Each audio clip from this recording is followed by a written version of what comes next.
이어서는요, 오늘의 코인 이슈 또 함께 짚어드리는 시간을 가져보도록 할 텐데요. 디파이의 최신 기사들 또 함께 살펴보도록 하겠습니다. 디파이 메인스트림 진출 핀테크 기업 앞장서서 금융 변혁을 촉진시키고 있다라는 1월 13일에 기사를 여러분들께서 보실 수가 있습니다. 내용 함께 살펴보도록 할게요. 2025년 암호화폐 시장이 강세장을 이어오고 있죠. 핀테크 기업들이 분산금융 디파이 대중화를 주도할 것이라는 낙관적인 전망이 나왔다라는 기사를 여러분들이 볼 수 있습니다.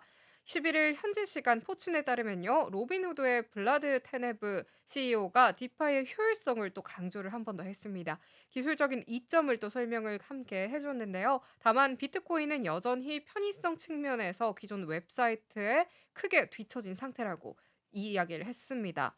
테네브는 공개 블록체인 인프라를 활용할 수 있어 암호화폐 사업 운영 비용이 크게 낮다면서 사람들이 효율성의 이점을 이해하면 암호화폐가 기술 계층으로서 가속화될 수 있을 것이라고 언급을 했습니다. 핀테크 기업들은 전통 금융기관보다 기술 기업에 가까운 엔지니어링과 개발 문화를 보유하고 있는데요. 이들의 민첩성과 혁신 수용성은 분산 네트워크에서 투명하게 운영되는 디파이의 솔루션의 초기 도입에 적합하다라고 코멘트를 했습니다. 아까 말씀드렸다시피 이 미래에 대한 은행과 이 중앙화 그리고 탈중앙화 이 시스템의 결합 그리고 트렌드를 저희가 또 알아볼 수 있을 것 같고요. 엿볼 수 있고 한번 생각해 봐야 될 것 같은 부분인 것 같습니다. 코인베이스와 바이낸스 같은 중앙화 거래소는 이미 직불 카드를 제공하고 있고요. 레볼루트와 로빈후드 같은 핀테크 기업들도 암호화폐 진입로와 거래소를 구축하거나 인수하고 있다라는 이야기가 나왔습니다. 스트라이프의 11억 달러 규모 브릿지 인수와 페이팔의 출시되는 스테이블 코인 결제를 개선하고 토큰화된 예금 계좌를 가능하게 한다라는 것을 보여주는데요. 디파이 프로토콜은 핀테크가 제공하는 다양한 금융 서비스의 백엔드 역할을 할 준비가 되어 있다라고 기사에서 언급이 됐습니다. 핀테크 기업들은 자사 제품을 구동하는 금융 인프라를 거의 보유하고 있지 않은데요. 이 대신에 독점적이고 폐쇄적인 금융 인프라를 보유한 전통 금융 기업들과 연계하고 있습니다. 디파이는 공개적으로 접근 가능하면서 투명하고 비용 효율적인 대안을 아까 언급드렸다시피 제공하고 있다라고 기사에서도 엿볼 수가 있죠. 디파이 제품과 서비스는 대부분 공개 블록체인에서 자율적으로 운영이 되고 코드가 공개되고 있고요. 거래가 투명하게 이루어집니다. 오픈소스 개발 커뮤니티의 지원으로 공유 코드와 인프라를 통해 중복 작업을 최소화하고 통합 프로세스를 간소화합니다.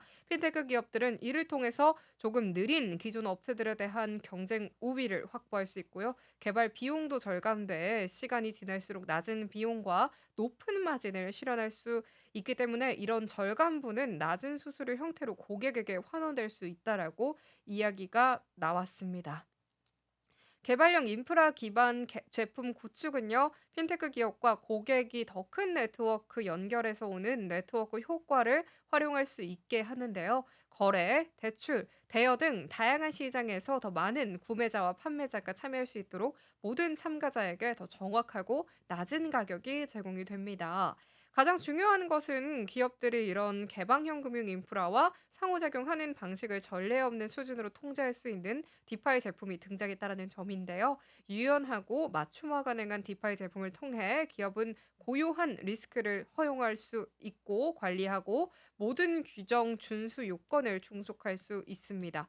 허가가 필요 없고 변경이 불가능한 디파이 프로토콜은 핀테크 기업이 기술 기반의 방식으로 금융 기술 스택을 더 많이 보유할 수 있게 한다라고 이야기가 나왔는데요. 핀테크 주도의 디파이 대중화 경로는 아직 명확하지가 않습니다. 규제와 사용자의 안전한 디파이 도입 측면에서 여전한 과제가 남아 있다라고 또 언급이 됐는데요. 전통 금융사들도 기존 사업을 보호하기 위해 디파이 도입을 또 막으려고 할 것 같습니다. 이러한 대립 과정까지 여러분들이 또 함께 짚어가실 수 있을 것 같습니다.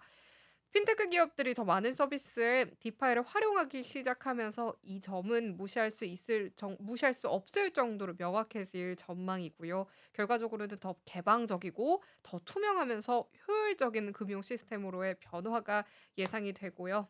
여러분들께서도 주목해 보셔야 할 것 같습니다.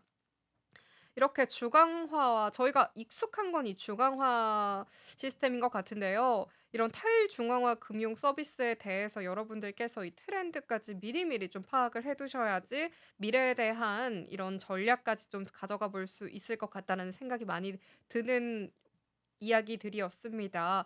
여러분들께서도 이 디파이에 대한 이야기들, 흐름들 꼼꼼하게 짚어 가셔야 할 것 같고요. 이어서는요, 최근 기사를 하나를 더 살펴보도록 하겠습니다.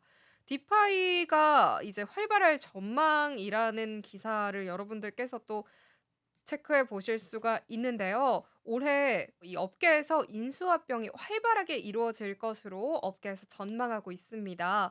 현지 시간 13 일에 블록체인 매체 코인데스크에 따르면요. 지난해 4 분기에는 암호화폐 인수합병 활동이 또 급증을 했다라는 소식까지도 여러분들이 들어볼 수 있습니다. 이건 미국 대선 이후에 시장 정서 변화에 따른 것으로요. 새해 더 많은 거래가 이루어질 수을 있음을 의미한다라고 하는데요. 2024년에 인수합병 활동은 지난 2022년에 역대 최고 거래 건수인 271건에 미치지 못하긴 하지만 올해의 기록이 또 깨질 수 있을 것으로 많은 전문가들이 전망하고 있는 모습입니다.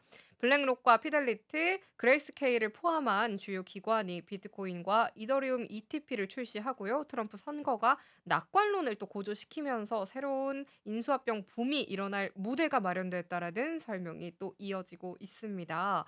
여러분들께서도 그렇기 때문에 이 디파이에 대해서 이 탈중앙화 금융에 대해서 꼼꼼하고 빠르게 짚어보셔야 할 것 같고요. 또 미리미리 알아둬야지 여러분들께서도 이 트렌드에 대해서 어떻게 또 접근하면 좋을지까지 잡아가 보실 수 있을 거라는 생각이 됩니다.